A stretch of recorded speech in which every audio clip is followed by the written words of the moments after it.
القصيدة الأولى هويتي. ما حاجتي للخيل عند سفاري، فالريح تحمل للملا أشعاري. مهدي على طول السماء وعرضها، ومن المجيد غزلت خيط دثاري. وملأت بالنبع الحياة مفاخري، ومن النجوم وعالم الأقمار. تاجي عريق بالفخار والسعر، وجميلتي مغفورة بالغار. لا تسألوا عني فإني لبوة سورية بعريسة الأحرار.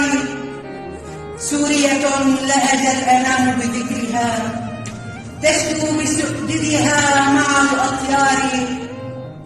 سورية أقتات صبرا عندما يقبل الرقيق مخابز الأطفال.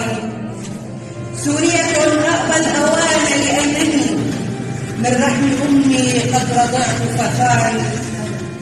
سورية لي في السماء سحابة مهلوكة لتواقف الأمطار.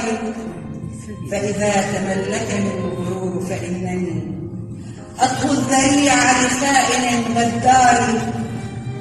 فأنا التي قارعت جيشا جحفلا، والموت يأكل منذ الفقار.